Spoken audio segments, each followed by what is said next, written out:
Hey guys, today we are back with episode number 31 of Truck History. On this episode, we will be moving through the history of MAN trucks. Let's get started, y'all.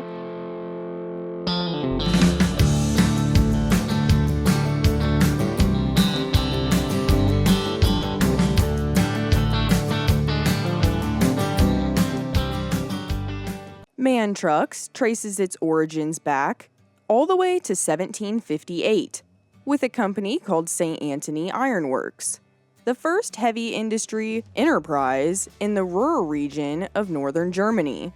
All throughout the 1800s, more and more German manufacturers would merge together to pioneer everything from paper printing presses to much bigger projects like the construction of railway bridges. Eventually, in 1908, the conglomeration of companies was renamed as the Maschinenfabrik Augsburg-Nuremberg AG Company, or MAN for short. Several years later, in 1915, the newly formed MAN Company would team together with Swiss vehicle manufacturer Sauer to create their first MAN-Saurer 3-ton truck. The next year, in 1916, MAN model production was shifted to the Nuremberg plant, and by 1918, ties had been severed with fellow truck maker Sauer. Skipping ahead a few years to 1924, MAN saw one of their most significant models make its debut as the company presented the first direct injection diesel engine truck. MAN wasn't done introducing more innovative models, and in 1928, the company came out with not only their first 3-axle truck, but the world's first 3-axle truck, the 6-ton 6x4 S1H6 truck. Continuing on into the early 1930s, MAN would make their move into diesel truck manufacturing, and in 1932, the company came out with their next new generation of models with the D1, F1, and Z1 range of rigs. By 1936, the heaviest truck MAN had ever made debuted, the Model F4. These 8-ton F4 trucks were equipped with a 6-cylinder diesel engine, and only a little over 1,300 of these models were made in their 3-year lifespan before ultimately being updated to the all-new F5 in 1939.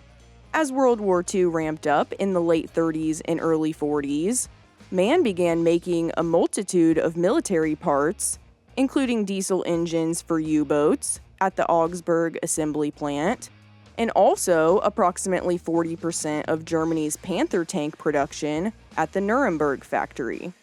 MAN would also make their most famous military range, the ML 4500A/S in 1941, which was assembled on the commercial chassis SML. Because of their 2 mass military production plants, MAN quickly became a massive target for Allied bombing attacks during the war.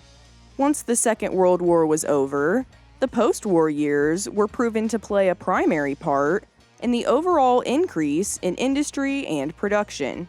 By the autumn of 1945, MAN would continue on, making new models like the Model MK, which was loosely based off the pre-war L4500 trucks.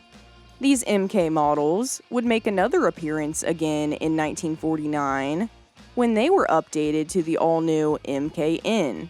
The letter N, marked after the MK model, is indicative of a low frame, as the chassis were created originally for installation on bus bodies.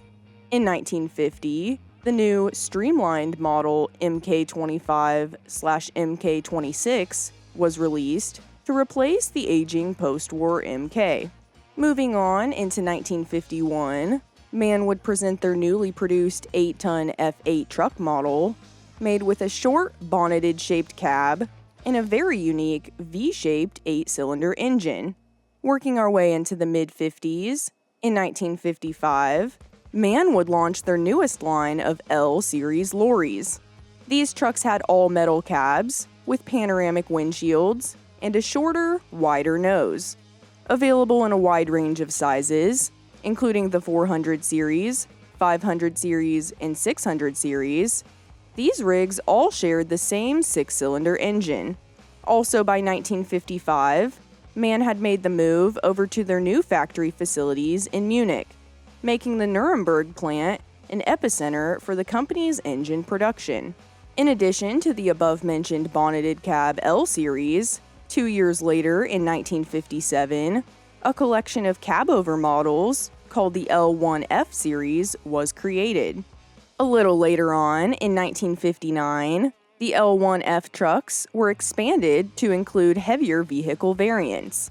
Both the beloved L and L1F trucks would last long up into the late 1960s, with some certain models making it all the way into the early 70s. Starting in 1967, MAN would collaborate with French manufacturing company Savium to start selling their light and medium-duty trucks in Germany and certain other markets under the MAN branding. This series, the so-called SM-SG series, saw a slightly rounded Savium-style cab and several vehicle variants from the 2 truck all the way up to the 8 truck. Also that same year in 1967, MAN would release their very own vehicle with their second version of the F8 model. These fancy new F8s featured a modern-made cab available in both day and sleeper configurations, and was the first MAN-made model to utilize the new numerical naming index. As the 1970s started, the year 1970 saw an update to the bonneted series of semi-trucks, which were now known under the Haber name. These Habers had gotten their nickname from the German term for hood, Haube, and were identified by their updated rectangular headlights. In 1971, MAN took over Büssing Automobile Work, adopting not only their specialized underfloor engine technology, but also their beloved Lion of Brunswick logo, which has adorned the grille of all MAN commercial models made since. By 1977, MAN had stopped selling rebadged Saviums and started a new venture with Volkswagen instead. 2 years later in 1979, the very first MAN VW branded big rig began being built, known as the G Series. These G Series vehicles were introduced in a variety of sizes, all of which featured an FAE or forward control cab configuration. In 1986, MAN launched their latest line of heavy-duty trucks with the production of the F90 series. The F90 introduced a particularly impressive interior with a large cab and increased driver comfort. The next year in 1987, the second-generation G Series debuted, now known as the newly named G90. In addition to the all-new G90, the following year in 1988, another medium-duty MAN model was made with the M90. These M90 trucks took on the same cab as the F90 and essentially served as a light-duty version of the F90 vehicle. In 1990, MAN would make a road version of their Phoenix racing vehicle in the form of a long-haul tractor called the Phoenix.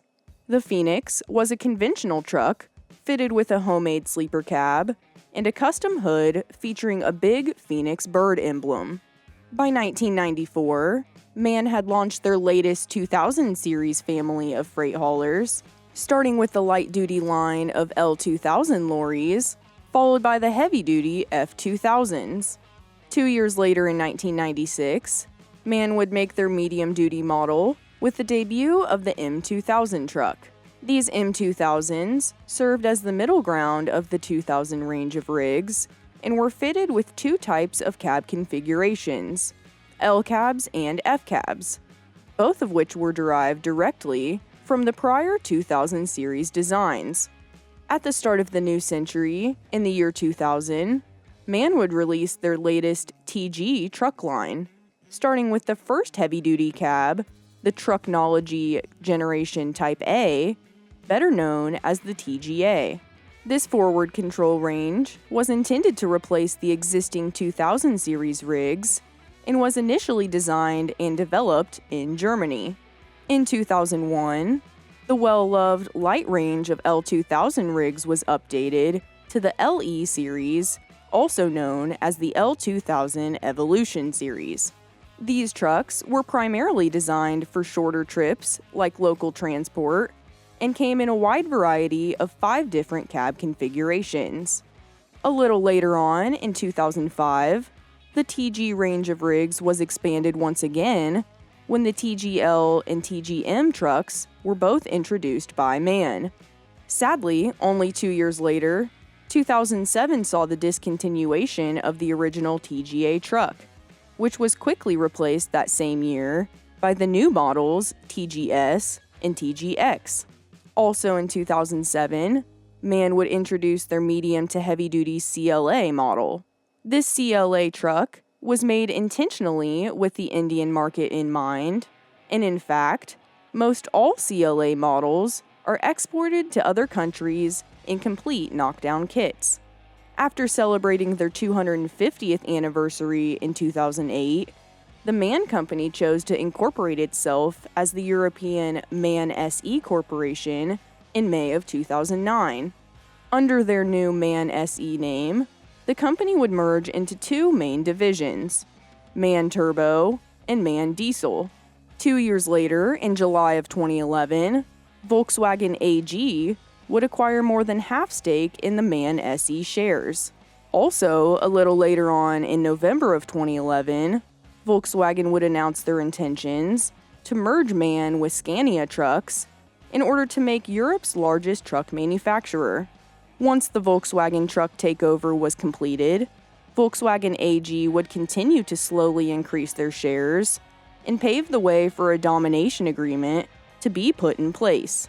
Eventually, by March of 2019, Traton, a Volkswagen subsidiary, had taken on over 94% of MAN SE shares, and by February 2020, Traton would announce its intentions to merge MAN with Traton altogether. After partnering with their new parent company, MAN would unveil their second-generation TG range of rigs, also in February of 2020. This new generation of TG trucks would include the same TGL, TGM, TGS, and TGX models from the first generation, but would also introduce important updates, including an all-digital instrument cluster, an improved ergonomic experience for drivers, advanced aerodynamics, and more fuel-efficient engines. Additionally, another truck, the TGE, was added to the TG lineup, serving as a rebadged Volkswagen Crafter light commercial vehicle. With more than 260 years of manufacturing experience, over 100 years in commercial vehicle construction, and more MAN models made each day, it doesn't seem as though MAN trucks will be stopping anytime soon. After having lasted the longest of most any other manufacturers in the whole world, we can only hope that MAN will continue to keep up their steady production pace long into the future.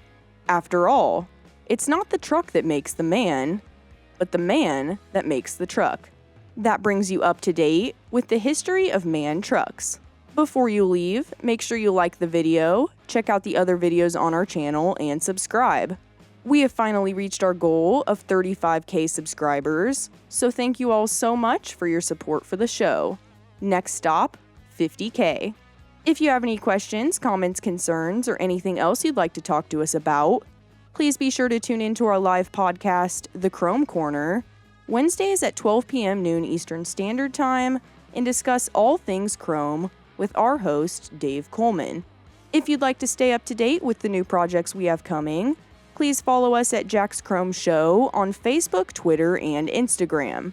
Be sure to buy your big rig the best chrome for your home with some sweet stainless sales for Black Friday and Cyber Monday, including 10% off Roadworks exhaust, 20% off Steering Creations products, 15% off visors and grills, 20% off hood ornaments, 20% off mud flaps, and $100 off Roadworks Classic bumpers, all on our website at jackschromeshop.com. Thanks for watching, we'll see you next week, and remember folks, if your rig don't shine, you don't know Jack.